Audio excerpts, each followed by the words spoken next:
এনসিপির করা তারেক রহমানের নির্বাচনী আচরণ বিধি লঙ্ঘনের অভিযোগ সম্পূর্ণ মিথ্যা। এটা বিরোধীদের হাইপার প্রোপাগান্ডার অংশ, বলছেন বিএনপির সিনিয়র যুগ্ম মহাসচিব রুহুল কবির রিজভী।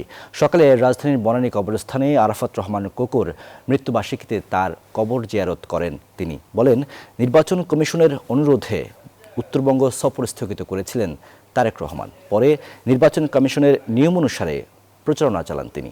তারেক রহমানের নেতৃত্ব গুণে ও বক্তব্যে ঈর্ষান্বিত হয়ে প্রতিপক্ষ দলগুলো জনগণের মাঝে বিভ্রান্তি ছড়াচ্ছে বলেও দাবি করেন রিজভী। যেদিন থেকে নির্বাচনী কর্মকাণ্ড করা যাবে ঠিক সেই দিন থেকেই তিনি হযরত শাহজালাল রাদিয়াল্লাহু আনহুর মাজার জিয়ারত করে তিনি সেখান থেকে শুরু করে তার বক্তব্য যে আজকে প্রশংসিত হচ্ছে, তার নেতৃত্ব যে আজকে সারা দেশের মানুষের কাছে গ্রহণযোগ্য, এটিকে মেলাইন করার জন্য এটা একটি পরিকল্পিত হাইপার প্রোপাগান্ডার অংশ। Bashundhara public school and college 2026 শিক্ষাবর্ষে ভর্তি চলছে।